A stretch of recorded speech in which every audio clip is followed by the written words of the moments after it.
Hey everyone, my name is Alexandria and I've been living on the road in some capacity for the better part of the last 4 years, and before that was an avid camper and backpacker, which is how I came to accumulate the gear that I'm going to be sharing with you today, which are among my favorite pieces of gear that I've personally invested in and want to share with you all as maybe a starting point or an investment list for the future if you're looking to upgrade some of the current gear you have or to add to your arsenal. This first piece of gear might not be the sexiest, but it is one that I never leave home without any longer, and that's the Noco Boost XL car jumper or battery jumper. Now this essentially could replace like jumper cables that you would use to attach your vehicle to another out in the backcountry or in a Walmart parking lot if you're anything like me, but it's nice in that it allows you to be self-sufficient, which means you can adventure further with more confidence, more safely. In addition to it being super compact and easy to store in something as small as a car, it also is rechargeable with USB, which means you can use a 12-volt cigarette lighter in your car or power station to recharge it really quickly, and you'll never be without power again. Next up is a high quality and durable sleeping mat. I recently upgraded to this X bed. It's 4 inches thick, and I believe it's the single sleeper but the extra wide version to make sure that I fit fully on it. And it not only gives me peace of mind when my dog's in the back with her claws digging and sleeping back there so I know it won't pop, but it also allows me to wake up well rested and comfortable and ready for the day's adventures ahead. This mat is definitely on the pricier side, but in my opinion worth every penny. On the topic of sleep, I recently upgraded my down puffy jacket being folded up and my ultralight backpacking pillow to this Nemo camp pillow. It has a thin layer of foam on the outside, a super soft exterior, and it inflates to your liking. So depending on how much you like your pillow inflated, how firm you enjoy it, you're able to adjust that really easily. Again, for a pillow not that budget friendly, I do think it was about $60, but worth it for a good night's sleep because of how often I am in the car and sleeping on my back. Another recent addition have been these packing cubes. I pretty much outright refused them until recently, just stuffing my clothes and any empty voids. But as I try to get more organized and I've pared down to this smaller car setup, it's become a necessity to keep myself organized over a variety of weather conditions. Now these guys are from Cotopaxi. I think they are $20 or $25 for a set of 3, which for the quality in my opinion is worth it, but you can definitely find more budget friendly or cheaper alternatives places like REI or Amazon. Before moving on from the sleeping and like gear regarding clothing and comfort, I want to talk about this down quilt. This is, if I were to choose, the one blanket piece of gear for keeping myself warm at night or by the fire that I would choose outright, regardless of the conditions, if I'm car camping, if I'm in the truck camper, or if I'm on a backpacking trip.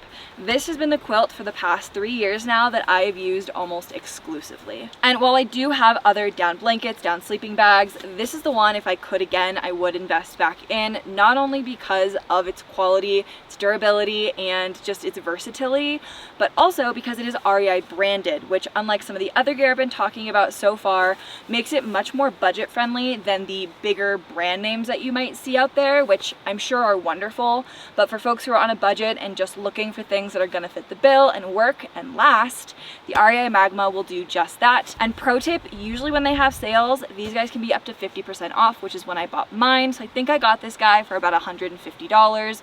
Normally it's closer to $300. Moving right along, let's jump into the kitchen with this Stanley stainless steel camping cook set. I've owned this since before I was living in my van, which for those of you who might be just joining us was all the way back in 2021. And now that I am part-time on the road, mostly living in an apartment, this is still the only pot and pan set that I actually own. And when you take off that top rubber band, this guy opens up to reveal all these other collapsing pots and pans. They have little things here so they don't collapse while you're cooking. And all the way inside, they also come with a spoon and spatula setup, which again, these are the only spoons and spatulas that I actually own, even now living in an apartment, because they've just held up so well and there's really no need to buy any more. Now, unfortunately, pots and pans don't heat themselves, so I did end up investing in this Eureka single burner butane stove, again, all the way back in 2021 when I had my van. Comes in this nice little carrying case, opens up here, and as you can see, is extremely small, lightweight, and easy to take apart as well. So if you have a messy cooking day, all you have to do is lift this side here, this piece pops out, and you can clean everything in just a few minutes. Having a full camp cook setup with pots and pans and a burning stove can be really nice, but it's definitely not always needed, and more often than not these days I've trended towards an even more simple setup, which usually consists of this Jetboil, this little burner inside, and a isobutane canister, which are those little red ones or the orange and black ones you guys might have seen at REI or Walmart. Personally, all I use this for is to boil water, so if I'm actually cooking something, I will default to the pots and pans because it's just easier to have this stay clean when I don't have a sink or a way to really wash dishes on the road. Now, the newest addition to this entire setup, kitchen or otherwise, is a purchase that I made with the future in mind. If you've been watching my videos lately, you'll know that I just recently bought a new rig. More on that in next week's video.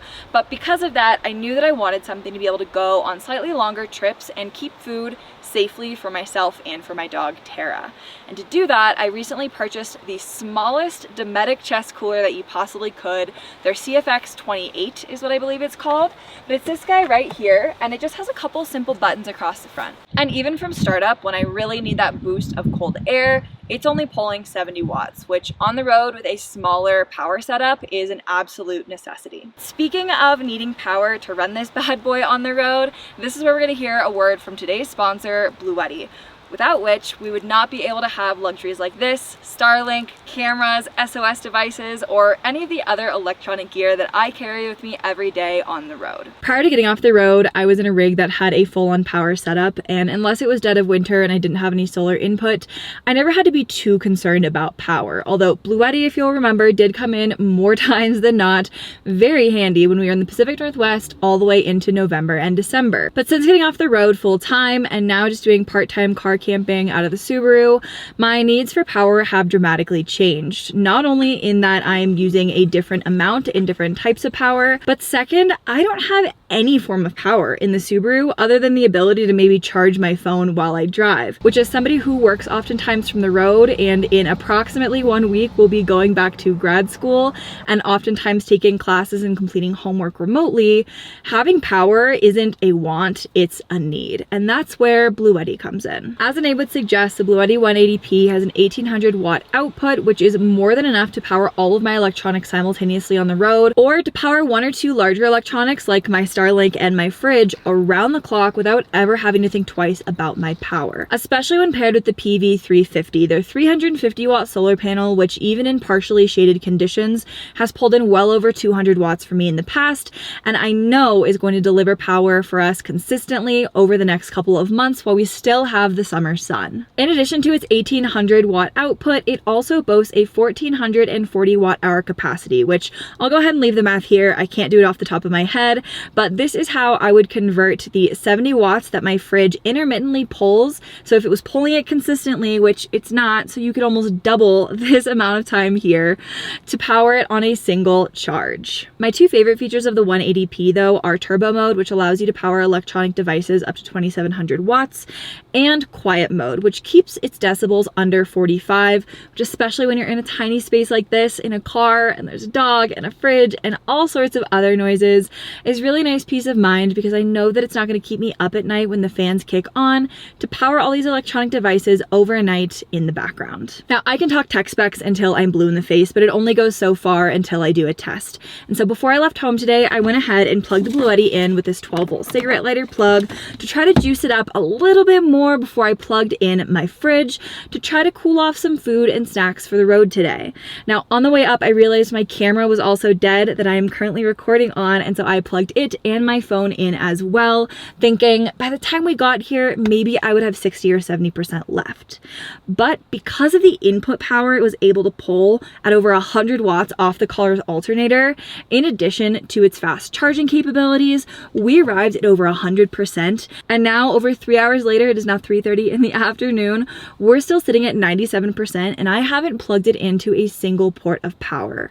I have frozen popsicles in the back, I have cold drinks, I have cold lunch, my phone is charged, and so is my camera that I needed for work today. To really push the BLUETTI though, I'm gonna go ahead and unplug it from 12 volts, keep it out of solar, keep it out of the house, and keep it powering the fridge in over 100-degree temperatures in Denver for the next 24 to 48 hours to see just how long it's gonna last, and I'll check back in with you guys when I have an answer. sponsor. Good morning. It is officially 3 days later, mid-morning on Monday. I recorded the rest of this video and the BLUETTI section on Friday, and as you'll see here, there is still 9% battery left without having plugged in the power station once this weekend, which really just speaks volumes to its capacity and output, because it was over 100 degrees this entire weekend, and the chest fridge not only stayed cold, but the BLUETTI didn't overheat, turn off, or go into any sort of protection mode, because that is how efficient and well this product works. Now, if you're as impressed as I am with the power and performance of the BLUETTI 180p, be sure to head down to the link in the description down below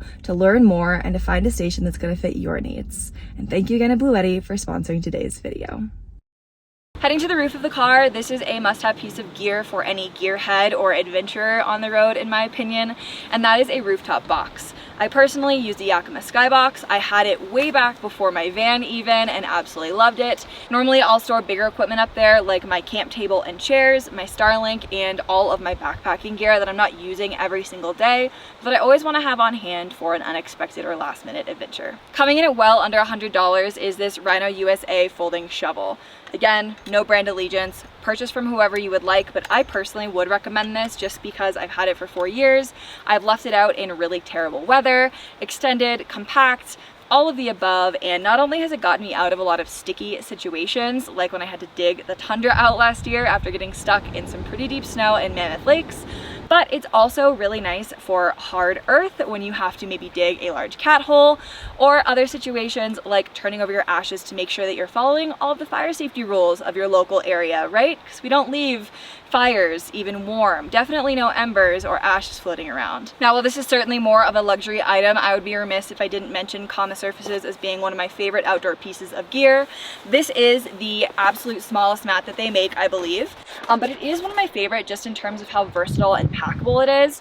I had this with me originally on the road in the truck camper, but since then it's actually moved into my house because the colors are just amazing. And whenever I go car camping, I leave it outside on the ground. That way I have a nice place to step out in the morning, leave my shoes out overnight when I crawl into the Subaru. Last but certainly not least, especially when it comes to safety and being alone on the road, is my Zoleo SOS device. Now, this could be likened to a Garmin InReach or a Spot. If you have either of those, if you like either of those, they're great too. I personally have the Zoleo because it's a little bit more budget friendly, and with my subscription, it allows me to easily connect to my phone even when I have no service, like right now when I don't even have SOS mode, and I can text my parents or any other emergency contact or emergency search and rescue services no matter where I am in the world, as long as I have a clear view of the sky. I love the Zoleo because there's no weird email address you have to use like other brands. It also allows you to text directly from your phone, so you're not fidgeting with a small device and trying to make the buttons work like we're texting in the 90s. This one is just super easy, super seamless, and has a 270-hour battery life, I believe. So especially on those easier days when it might not be always on for me, it will last for weeks. While I'm on the topic of apps, I just wanted to discuss a few more things that I have on my phone with me at all times that have made my outdoor adventures and camp finding much easier than when I first got on the road a few years ago. And I'm just going to scooch over so that way I can put an overlay of the apps here as I talk about them. The first one being Onyx Off-Road, which is an off-roading app, but it is also a hunting, a trail, and a public lands resource bank. I personally use Onyx Off-Road now in a workflow. In the past, before van life and being on the road kind of got blown up, it used to be really easy to find spots on places like iOverlander and the Dirt, and a lot of times I'll still start my search there to find an area with photos that might look desirable, but then I'll head over to my phone and go on off-road and look at trails and public land boundaries to see what else I can find in the area that might not be the first thing that everyone else goes to. One thing I will note is if you are going to use an app like Onyx, just be sure to be very comfortable with your capabilities and recovery gear, because it's really easy to get into a sticky spot when you don't have reviews telling you how dangerous or potentially rocky or high clearance a road is, especially now that I'm in the Subaru and just have all-wheel drive and I'm lower clearance. It's something that I keep in mind every time I go out. Next up is an app called Fixed, F-I-X-D, and this is an OBD sensor Bluetooth app. I currently have a fixed sensor plugged into my OBD sensor or port in the Subaru. I also had it plugged in the Tundra, in the bus, and in the van, and every time I've had a breakdown, a check engine light, or another code pop up Fixed has transmitted that data straight to my phone so I can read about the problem, so I can have recommended solutions or parts to purchase, or to call ahead to a mechanic to let them know not only which codes I'm reading, but what the issue might be, and if I've seen those codes pop up in the past. Last but not least, this is more of a fun one, but I feel like everybody uses AllTrails. We love you, AllTrails. AllTrails is wonderful. AllTrails also really does not work very well when you are offline unless you have downloaded every piece of information that you could possibly need before leaving service, which is why I really love Hiking Project. If you've ever gone hiking with me before, you've heard me talk about it a million times, but I personally prefer Hiking Project because I can download entire states at once, which will allow me to access data about trailheads, directions, photos, dog-friendly wildlife viewing, wildflowers, all of that good stuff that you might want to have in addition to an offline map without ever having logged back in. When I enter a state, it's one of the first things that I do is download Colorado, let's say, and now I know that no matter where my adventures take me, no matter how far out of bounds of service I am, I'll be able to find all the trails around me. All right, so well, I feel like I just rambled at you guys for a long time, so hopefully I kept it clear and concise. All of the gear that I talked about in today's video will be linked down below. Again, none of it is sponsored with the exception of the BLUETTI, which I stand by and have worked with for the past year and a half because I truly do believe in their product. But regardless of the type of gear that you're looking for or adventure that you're trying to get out on, I hope that today's video was helpful. And if it was, and if you've made it this far, don't forget to give this video a big thumbs up and to subscribe to my channel to watch our actual adventures as we look to get back on the road in the coming year and get out as much as we can in the meantime in the Subaru.